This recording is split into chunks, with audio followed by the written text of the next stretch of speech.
Hey, Trailblazers. In this episode, we're talking about the power of TikTok and how one video brought in over $100,000 with Keenya Kelly. So stick around. If you want to build a legitimate, profitable online business without shiny objects, without the hypey gimmicks, and without the stress and overwhelm, if you want to make more money without having to be present online all day, every day, pumping out content that nobody sees and hustling DMs to generate leads and sales, then this is the place for you. Welcome to the Digital Trailblazer Podcast, your online business university, where you'll learn how ordinary people start from ground zero with no influence, no email list or audience to sell to, and no business or marketing experience, and go from working 9-to-5 jobs to building successful 6- and 7-figure online businesses and all the steps in between. Learn the strategies that worked and what didn't. Learn the mistakes that they made and how to avoid them, and then learn their plans for scaling their businesses and taking things to the next level. All so that you can build your business faster and easier and make more money without sacrificing the things that are important to you in your life. I'm your host, Leah Ray Getz, and with me is my husband, Todd. Now, let's get to it with today's guest. Welcome, Keenya. I am super excited to have you. We've known you for quite a while now. Love what you do, love your energy, love your vibe. And there is so much power in vertical video, specifically TikTok. So we're going to dive into all of this. Give a quick little intro for the audience, give them a little context about what you do. Yeah. So, hey, everyone. I am Keenya Kelly. I'm a video marketing and social media strategist, and I basically teach businesses and brands how to go from being invisible online to influential with TikTok marketing strategies and then some Instagram. Awesome. Love it. So I think there was a lot of shakiness around TikTok over the last year or so, right? It was like, it's here, it's there, it's gone, whatever. I think there's been so many stories I've heard of people crushing it, doing insane things around TikTok. So can you give us a little taste of what this can do for people, and then we can get into the actual strategy about how to do it? How does that sound? For sure. Yeah, it sounds great. So one of the things that I like to always tell people is that, like, it's not if you're going to go viral on TikTok, it's just when. It happens to everybody. And I think about my own story. Like, I had been on social media forever. And it wasn't until I started creating more shorter content and putting it on TikTok at the beginning of 2020, when nobody was talking about it, that it changed my entire life. Like, one thing it happened was that I've been on every podcast, every stage I've ever wanted to be on. I went from making like $50,000 a year to like making millions in my business. And it's just $1 million moneymaker for every single person that I'm seeing that's exploding right now. It's because something happened on TikTok first that then catapulted something else. That's awesome. And you had a client that followed your strategies. I've had several that have done amazing things. So give us some stats here. Yeah. So one of my clients, she was very, very anti. She just knew her thing. And for years, I kept trying to get her there. And so finally, she implemented a strategy, and she had a video that was going viral. And she said, well, what do I do next? And I said, well, comment this word and then pin it. And she pinned it, and she ended up making $100,000 from one video. Just like, bam. That's wild. Okay. So spill the beans. How do you actually make TikTok work? Because I've seen folks, and even myself at times, like putting out a ton of content, doing the thing, and just really not getting too far with any of it. So how do you actually make TikTok work for your business? For sure. So one of the first things I like to always tell people is that you don't have to change who you are or what your business is or even what you offer to have success on TikTok, because there's still this kind of stigma in the community that you gotta just is the young people. It really is everybody is there consuming content. But the challenge that I think that a lot of people have is that when they start to create content on TikTok, they think they've got to be goofy or whatever, but it's really mostly about like what is happening on the platform that your audience is currently consuming like crazy. What are they really asking? Like right now, we have a new client of ours who had like 30 followers on her account. And her goal was over the course of like 60 days to get to 1,000 followers. Well, she did that in like 4 days, because what we did was we found out what was her audience searching for within her niche, and let's create content in that particular gap. And then once she did that one video, everything started to explode. And I'm watching every single one of her videos explode because she's giving people what they're asking for on the platform, and it's still within her niche. And then what's happening in her bio, of course, she has that link that's leading them through to her funnel. And so, if you're going to come onto TikTok, you don't want to come in and like do brand new things. Find out what they are looking for and then start there. And that's going to blow up your account. And then you can add in other strategies, or other things in your business later. Awesome. So how do we actually do kind of keyword research, if you will, on the TikTok platform? Yeah, so it's actually super simple, right? So if you go to the main For You page, that's the page where TikTok is sending you content that you don't know these people. And once you go there in the upper right hand corner, you're going to click on the magnifying glass and it's going to take you to the search box. Now just type in 1 or 2 words in your particular niche, like 1 or 2. And then before you hit enter, you're going to see the drop down very similar to what happens on Google. Write down all those notes of like those search terms. That's what everybody is searching. Okay. Then once you hit search, you're going to see a series of the top performing videos with those particular keywords. But then before you click the videos, scroll down a little more, and it's going to tell you people also search these terms. So then you write down all those terms. So that's the first thing. Then go and watch the top performing content in that niche, and then you can see, oh, this creator is crushing it. Well, what's their top performing videos? Well, if you go on TikTok desktop and search that creator, you can click on popular and it'll tell you their most popular videos. So you'll see their most popular topics. And so you're not going to copy exactly what they say. You're choosing the hottest topics in your niche and you're starting from there. So when you're trying to figure out which videos are the most popular, is it just the ones that are coming up at the top of the search when you're looking? So that's the first thing that's going to happen. It's going to be the most popular one. So once you type in video marketing, you're going to see whichever ones are the most popular that are SEO keyword tagged with video marketing. And that's the most popular, hands down, on the period. So you're clicking on those and then you're going onto desktop to those creators pages, and that's where you can sort them by the most popular videos. Mm-hmm. Yep. Is there a time limit on this? Like, is there a certain amount of time you want to go back in their list of videos? So let's say their most popular video was like 6 months ago. Is that still something you want to do, or do you want to look at their most recent ones? Yeah, very good question. So one, I would look at their most popular videos, period. And if you see this video was 2 years ago, I would take that same topic and just a few keywords and I would go back to that search box, right? And then I would type in that keyword and I would say, okay, let me look at the most top performing videos under that keyword. If you see videos that have been posted in the last 90 days, that topic is still popular. So if I search the word menopause or menopause hot flashes, it's going to give me the top performing with the menopause hot flashes. Now, those top 20 videos could be 2 years old, right? You don't know until you click in them, right? But if you click in the top 4 or 5 and you see, oh no, these are posted the last 90 days, that's a still good topic, right? But if you click it and you see they're 2 years old, then they're the most popular in that search, but it doesn't mean that people are searching for it right now. And so once you find these videos, are you just doing your own video on the same topic, or do you still want to mimic the same type of look and feel, or do you want to use the same background music, whatever dance I got to learn now, or what type of content am I creating?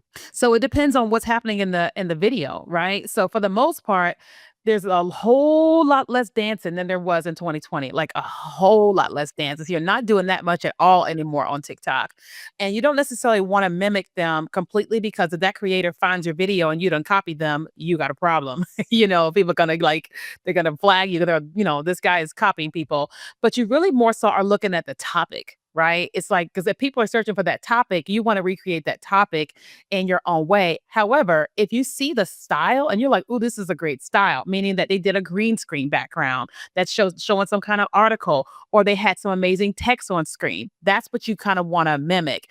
The music, if you're going to add music to your video, you want to add what's popular now, not what was when they were doing it. Because, anytime you add certain music on TikTok, it is picking up who has used that sound and who's interacting with content using that sound. So if you use something from Boy George from back in the day, while that may be a dope song from back in the day, if it's not popular, then it's not really going to, do a whole lot. Makes sense. I love it. So we have the keyword strategy. So we know what types of topics we should be covering. Find also top of mind or relevant music that people are still listening to right now, not our oldies stuff that we enjoy. How do we take from a video and actually lead them towards a business offer? Like as a coach or course creator, we have a lot of those folks in our audience. How do we tie this like CTA wise, or what's the strategy to actually move them to the next step? Mm-hmm. So just like on all social platforms right now, if you say link in bio or click the link, your content's going to get suppressed. So you have to have a much better strategy than that. So one, I make sure that in our bios that we always, like everybody else, we have a link, and then we are telling people where to go, right? So if my number one thing that people will opt into is my viral hooks, then I talk about that in my bio link. That way, you can go and grab that there, hands down. Two, in my content, I will often tell them either comment or I'll tell them to visit my profile, right? I'll never say click the link, but I say visit my profile or whatever. Oftentimes, I will take the same type of content that I use when I use chatbots like ManyChat, and I'll tell them comment the word whatever. Now, the chatbots don't currently work on TikTok. They're testing that with business accounts, but it doesn't work on TikTok. But if I can get 100 people to comment that keyword, my VA is able to come back and talk to all of them, right?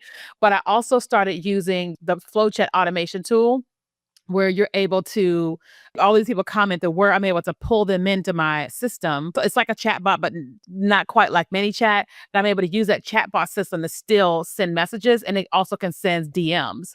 But DMs are also open on TikTok. And so I will not only ask people to comment a word or visit my profile, but I'll ask in a DM. But I make sure that I have a VA to manage that, because I did that recently and I got 100 DMs like that, which is amazing to be able to have that many people to follow up with, and you make a lot of sales. Like I had somebody who sent me a DM and said, I'm interested in your course. I saw it in your bio. Tell me more about it. We had a conversation about it. $1,100 course bought like that. But because I did what I did in the video, she came to the DMs, we had a conversation. So is there a specific time that we should start with TikTok? So say coach who's been doing things offline, they're just getting started in the online space. They don't really have much built out yet. Do they need to make sure that they have those systems and offers and ways to sell finessed, ready to go before they get started? Or is it go ahead, get started, start building the audience, and then build out the rest? It's actually both. So there's two things. There's a lot happening right now in the world of TikTok. So one, I would tell somebody at worst case scenario, get a Google form. Just get a Google form, okay? That way, if people want to opt in, they can opt into something, right? But because of the partnership that is happening between the US and TikTok, there's a very short window of time to hurry up and get content on the platform before the sale is made and they start advertising like crazy in the US in a way that they have never done in the last 5 years. So whomever is on TikTok right now is going to win when that sale gets made and the American companies start pushing TikTok down your throats. Like right now, I've been watching Love Island USA, and in their commercials, they're promoting TikTok in a way that I have never, ever seen. So I'm like, it's happening. And so business owners need to be scurrying and posting content there, but at minimum, have a Google form. Gotcha. Awesome. How much posting? What's the frequency, the number? I think that's a big question for folks when they look at, adding another strategy to what they're already doing. So there's this misconception that if you're going to have success on TikTok, you have to post 5 and 10 times a day. Well, that is the case for someone who's trying to become a full-time influencer, right? If that's trying to be your full-time job, posting is your full-time job. But a business owner should be posting at least one video a day. Now, if you're just getting started with TikTok, I recommend one video a week because you're not used to posting there. It's just not your norm. And so you've got to get yourself a cadence, then get up to 2, then 3, then 4, then have an everyday posting strategy. Awesome. I love it. When you say every day, is 5 days a week or 7 days a week? 5 days a week. Okay, good. Sunday's still a good day. Saturday's never the best day on social media in general, but if you can get the 6th day in on Sunday, very good. Interesting. Okay, I like it. What is something that people don't know about TikTok that they really need to understand if they're going to crush it here? The power of TikTok live stream. You and I were talking about that. Like, yes, there are content creators who make money through gifts and all these different creative things that are happening on TikTok. But those of us that are business owners, man, they have rolled out this new thing and it's called Service Plus. And Service Plus is basically for coaches and consultants. I have been on TikTok for 5 years. They have never paid attention to us, ever. And when I got invited, I said, this is about to be insane. Because there was this thing TikTok had called TikTok series where you could pay for a course or video, but it was behind a paywall. And I've been saying, I think this is about to be for courses where people can buy courses. TikTok makes a small percentage and then people are going to sell their courses. And so when they invited us into Service Plus is basically where when you go live on TikTok, if you have a business account, people are able to fill out a form and you get a lead immediately. If you have a regular creator account, which is what I have, you can click a button and then something's going to pop up on screen and let them send you a DM, or you can put your email address, whatever. And so, because like a lot of times when you go live on TikTok, you're not just reaching your followers. When you go live, your followers get notified and you appear in the TikTok Live Center and your live stream appears on the TikTok For You page. So you end up receiving tons and tons of people into your live streams that never could have seen you any other way. And so when I really want to grow my account, when I really want to get more leads and more sales, I will go live on TikTok for like an hour. Wow, that's wild. So, okay, as someone who's played in lives for a long time, I've done lives for part of my business strategy for many, many, many years, but within Facebook. And I've dabbled in lives in TikTok. Very different. But I know for myself in Facebook, it's my most loyal followers. They love me. They get my vibe. We're all positive and happy and everything's all. And then I went on TikTok and I was like, is he insulting me? I'm going to ignore this. I don't know what that means. I feel like I'm old now. There's slang being thrown around that I don't understand. And I'm just going to talk because I don't know how to interact with these people, because it was clearly sending it, which is a great thing, like sending it to way more people that have no idea who I am. But what is your advice when it comes to that part of the TikTok? Yeah, for sure. So first thing is just understanding that it is a global platform, that it reminded me of Periscope years ago. When we were live on Periscope, you had people from all places and they could say whatever. And that could happen, right? But second thing is I have this thing that's turned on where you can't come into my live stream unless you're at least 18 years old. So that brings out like the kids they're not in there. But also I have certain keywords turned on. So it's like you can't say certain phrases, like nothing political, no political people, no racial slurs. You can't say fat. All these certain words can never show up in the chat. You can try, but they can't show up in the chat. And because I eliminated the children and then I eliminated those words, I don't experience that ever in my live streams. So I saw that 18 plus thing, but I thought that was for my mind went to naughty accounts that do things that I don't do. But I see that there would be some benefit to limiting, because there are a lot of kids on there and I don't, I'm used to Facebook where we're all old. So we've had other people come in and talk about short form video in the past. One of the things that we've heard is that there's two different types of content that you would create. One is like the audience building, top of funnel type of content, and the other one is like your middle funnel type of content. And if I remember right, the audience building content that they're trying to tell us to create is typically more entertainment based. You're trying to hit your target audience, but more of like a lifestyle type of thing or an entertainment based content. And then once you've attracted them there, then you can move to middle funnel type of content where you're talking more about education or, next steps and things like that, more about your business and what you do there. Do you still find that you need to do that, or is that just not a thing that you have to do? Yeah, social media in general is people come to social media to be entertained. We are the commercial to people's entertainment, but no matter what platform that we're on. And as business people, we have to acknowledge the fact that people don't log on to see us. They're just not there for us. They're there for the cat dog videos. I'm there to see Kai Cenat eating chicken at Hot Ones, him and Drewski and Kevin Hart. I'm there to see them, And so, but as a business person, if I want to play in the game, then I've got to figure out how can I create content that they will still want to watch? And so I will utilize creative things. Like I will do there's this trend called the holy effing fireball thing that's happening on TikTok. And it's not for the business people. It's for being creative, but I do get to showcase my business utilizing that trend. And so when I think about that type of content, yeah, that makes people aware of who I am, but also that is the content that has the most viral potential because it's so entertaining, right? But what happens with that, like I like to do this thing I call sandwiching it. People may call it something different, but I'll do the content like that is part of a trend, but it's still related to my business. And then I'll do a piece of business content on the inside that I'll lead them to a funnel or something. And then right behind that, I'll do another entertaining one. And both of those videos are smashing in my main content, and then I get exactly what I want. More people know who I am because of the most entertaining content, and then, you get the business one. And that's the same thing that happens with my content on YouTube, on Facebook, and on Instagram, because people, again, they don't log on social media to see me talking about what I'm talking about, but I can get you to do all these different things with me and then take you there.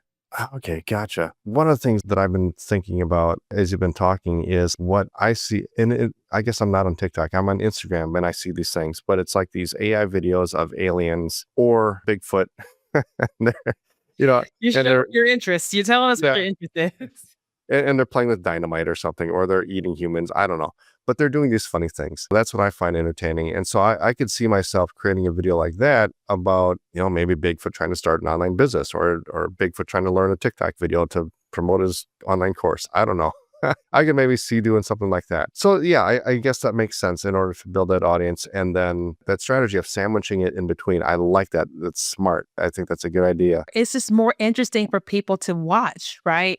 Because we're dealing with human beings, right? And because they're human, they want to experience what they want. You know what I mean? Like, I don't mind coming on and buying your whatever, but good God, if you can't at least loosen up to tell me how to buy the bra or whatever, you know what I mean? It's like I bought this strapless bra because all these girls have found these creative ways of showcasing it. You know what I mean? And it's like, oh, this is really good. And so I still bought it, but I didn't feel like sold to it the way QVC style. They found a creative way to sell it to me. So one of the questions I had, because with our TikTok account, I know that we've done some keyword research. And so when I search for something like online business, when I look at the videos that show up and how many views I have, like, I'm not seeing a lot of them that have a ton of views. They might have like single digit thousands. There might be some in the like 10 or 20,000 range, but I'm not seeing something that's gone 100,000 viral or whatever. Do I need to look for different keywords, or is that still a good keyword to look for? Or what do you do when the keyword you're starting to search for are not really producing videos that have a lot of views? Yeah. So one of the things to understand is that you still got like 90% of business owners that are not creating content on TikTok. They're just not.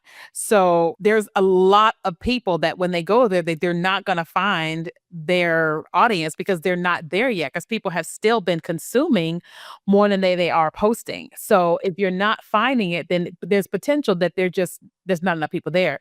But also could be that TikTok doesn't like that keyword, meaning I believe that TikTok no longer likes that keyword online business, because I think that something happened a year or 2 years ago where it was all the network marketers doing like that. People were doing different things that were not within TikTok's guidelines, but because they're not as pro network marketing like Facebook and all of them aren't either, I think that that's maybe why you're not seeing what you're looking for when it comes to online business.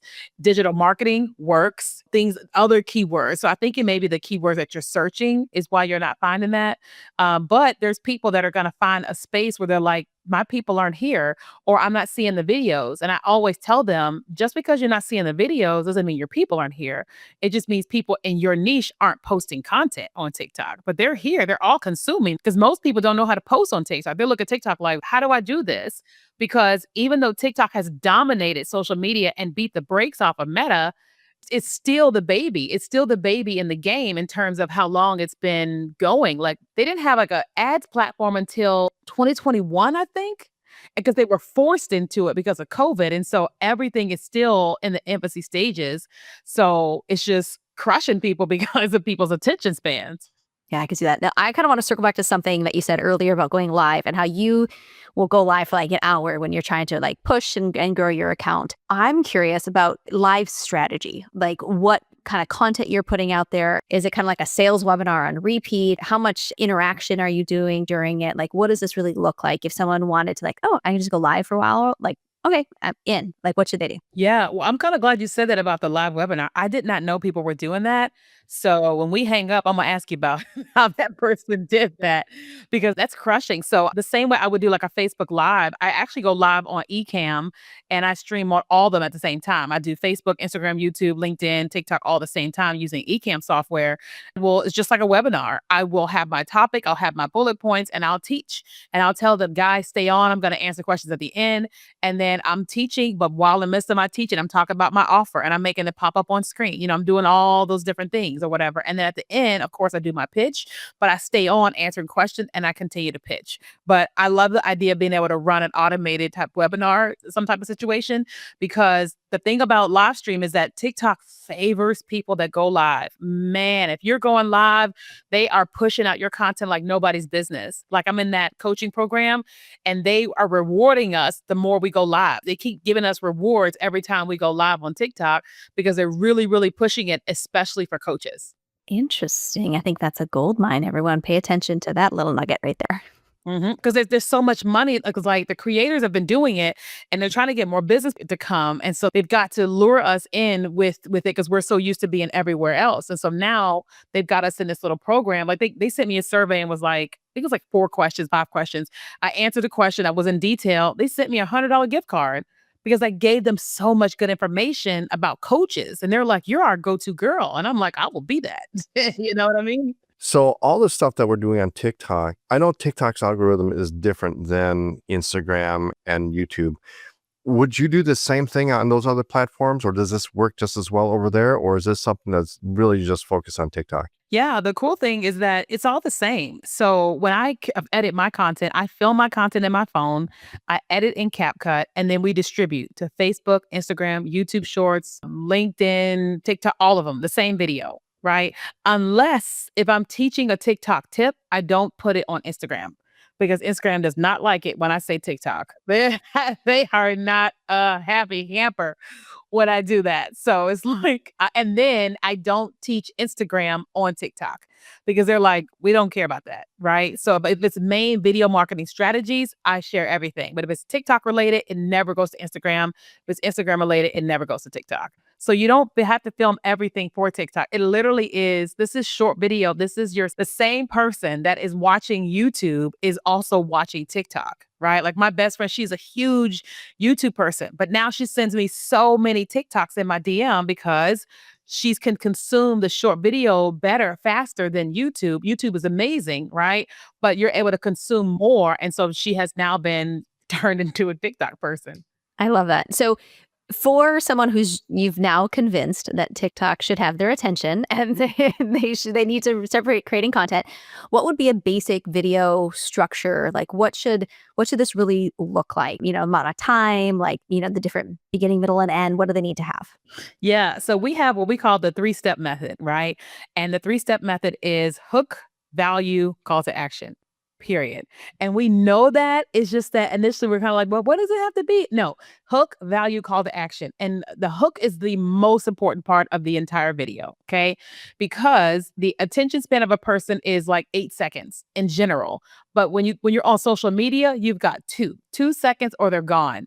And every time I say that, people are like, no, that's not true. And I say, okay, put your phone in your hand, log on to social media.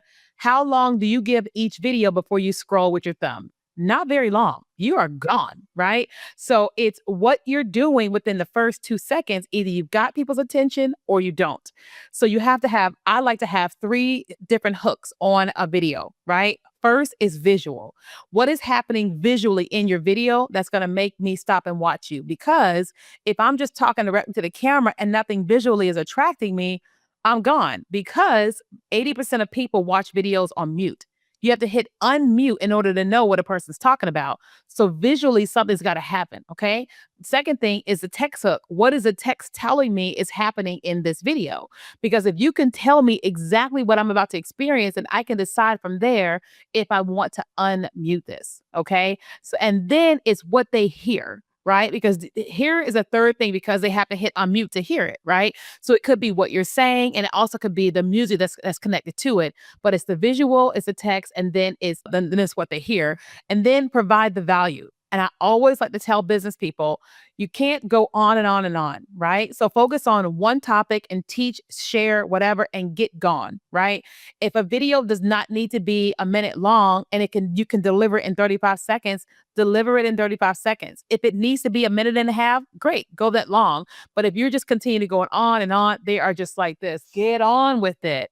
And so you gotta get gone. That's in short video in general, because people's attention spans are just like, I didn't come here for this. Give me what I need so I can go.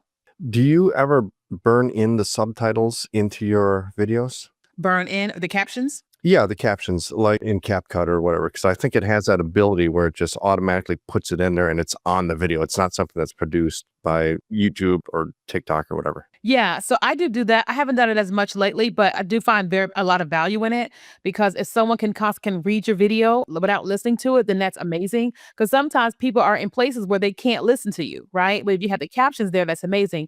But one thing that I am learning with TikTok and Instagram is that if you're going to do the captions, it's better to go into their platform and click captions. Because if you're editing everything in CapCut, if you at least use one of their features, then they're really happy about it. So if you're going to do that, then once you upload your video from CapCut, click on captions for TikTok and or Instagram and give it those captions. That way you gave the algorithm on that platform what they want. I love this. I think this is such an awesome conversation. I think there's so much opportunity. Obviously, you're doing great stuff with your clients and yourself, and you're speaking all over and doing so many good things out there. Woo, just crushing it. So if people want to learn more about you, where should they head? Yeah, so I'm obviously on TikTok, but I'm on TikTok, Instagram, YouTube, LinkedIn, all under my name, Keenya Kelly. But also my website, KeenyaKelly.com, has everything that I do. And I also have a podcast called the If You Create It podcast. Ooh, I like that. Awesome. And you've got a freebie for the audience as well. Tell them all about it. Yeah, so because we know that the first 2 seconds of your video is the most important, we have 150 viral hooks. So if you go to, I'm sure in the comment section or description, you'll be able to download those. And they give you audio hooks, text hooks, negative hooks, and visual hooks. Ooh, wonderful. I'm excited to check that out myself. So thank you so much, Keenya. This has been a great conversation. You're welcome. Thank you for having me. You've been listening to the Digital Trailblazer podcast. For show notes and information about today's guest, head to digitaltrailblazer.com. Now, if you love this episode, if you got some value, make sure you leave us a review and subscribe. And be sure to share this episode with anyone you know who could use help to build their business. Thank you for listening, and we'll see you next time.